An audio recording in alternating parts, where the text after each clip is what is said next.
Alright gang, we're going to graph this one. So I'm going to write down the standard table for cosine.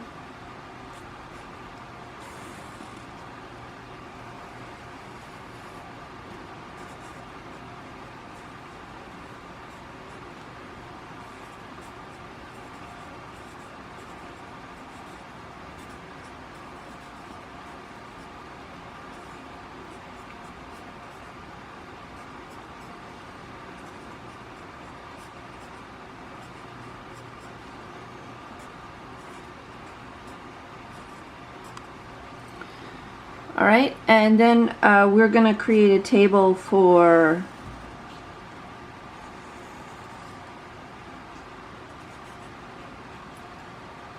the new function, the altered function.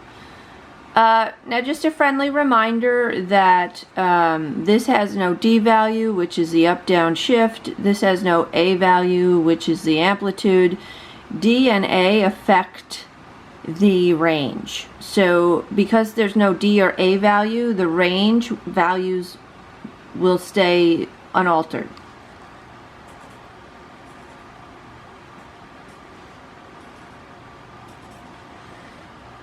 Alright, if you're not sure what I'm saying, I wrote when I did the lecture, D plus or minus A cosine BX plus or minus C.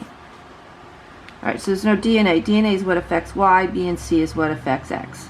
Alright, you don't have a C, you don't have a left-right shift, but you do have a B, which is the shrink and compression horizontally. That's the period.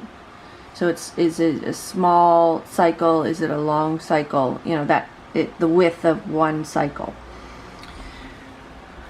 Okay, so we have to do the calculation for that. So the first thing we want to do is calculate the new period, because it's usually 2 pi, but it's not going to be, because b is not 1. So the formula is 2 pi over b. B in this case is 1/2, right? Because this is equivalent to saying cosine 1/2 of x. So the b value is always multiplied in front of the x. So this is b here.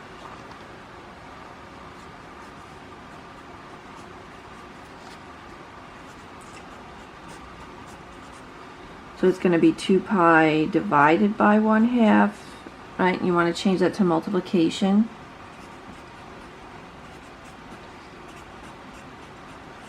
So the function is going to be twice the size. So instead of being 2 pi long, it's 4 pi long. It's twice as long.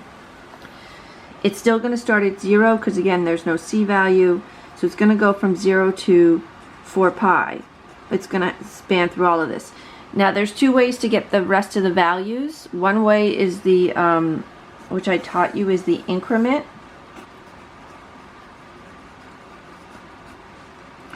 And the formula for that is the period over 4.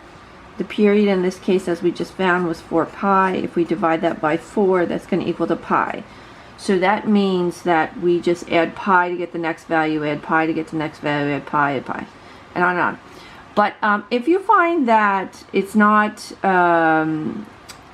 like a lot of fractions or difficult numbers, you can just figure it out in your head, because what you want to do is cut 4 pi into 4 equal cuts, right? So in between 0 and 4 pi, in the middle of 0 and 4 pi would be 2 pi. In the middle of 0 and 2 pi would be 1 pi. In the middle of 2 pi and 4 pi would be 3 pi. So if you can sort of figure it out in your head, that's fine. If not, what you do is use the increment, which we calculated. And again, the increment, you started at 0, you add pi, you get that. Now you're at pi, you add pi, you get that. So this is what the increment does. It allows you to find the next, jump to the next value. So you're at 2 pi, you add pi, you're now at 3 pi. You're at 3 pi, you add pi, you're now 4 pi. Okay, so that's how you use the increment. So that is the distance, the equal distance, or the jump, how far you jump to get to the next point.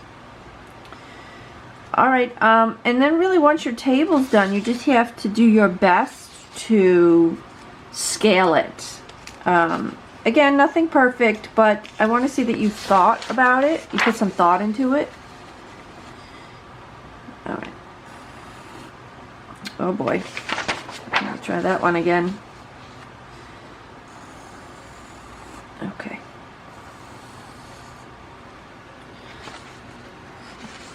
All right, gang. So when you see me draw the function, I'm going to be using this table here. All right, so I'm first going to put down the x-axis. The x-axis is going by pi. So 1 pi, 2 pi, 3 pi, 4 pi. Now the book always likes 2 cycles, so that means you have to show the pattern twice. Now I don't care how you show the pattern twice. You may decide you want to go a little bit to the left. So you may come over here a little bit.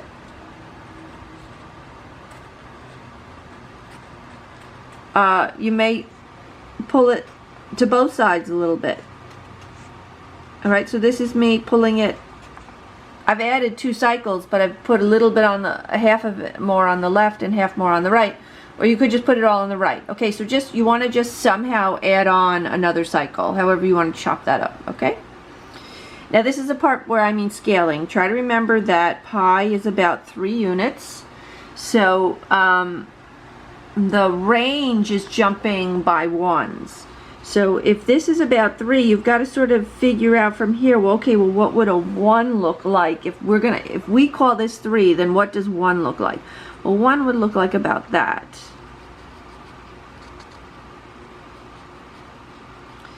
The thing is that some people that don't understand this concept, what they do is they put pi here and they put 1 here, and that doesn't make any sense. It's not equal. 1 doesn't equal pi. It shouldn't have the same magnitude, right? If you walk 3 units, you've gone farther than walking 1 unit. If you walk 3 feet, that should be a longer distance than if you walk 1 foot. Okay, so you want to show that 1 foot is that far and 3 feet is that far. So it's like a relative concept. The only time I'm sort of okay with you guys squishing one of the axes and not the other is if the values are just, you know, if they're really, really large, then usually we'll squish it. Or if they're really, really small, then usually we'll expand it. But in general, if it's just they're somewhat relative, you want to draw it to scale. Okay, so, and even if you are in those situations I just talked about, sometimes we just deal with it anyway. We just zoom far out or zoom far in. Okay, so 0, 1 is here. Pi 0. Okay, if I'm losing anybody, I'm just going off of this. Now I'm plotting this. Now 2 pi and negative 1. 3 pi and 0. 4 pi and 1. Alright, so this is one cycle. Concave down, concave up, concave down. Okay, that's one cycle. And like I said earlier, the book's going to ask you to include 2 full periods. When I say cycle, I mean period. Sometimes there's like similar language for things. So the graph wants you to include 2 full periods. A period means that it's gone through all its values, right? It's gone to a positive 1, a negative 1, a positive 1. It's cycled through all its values. All right, now I'm just going to repeat this pattern now. So if it's at the top, then it would go at the middle. If it's at the middle, then it would go to the bottom. Right, I put a little arrow at the end. It doesn't stop at 6 pi. It keeps going on to infinity.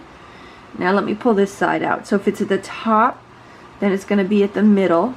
If it was at the middle, then it's going to be at the bottom.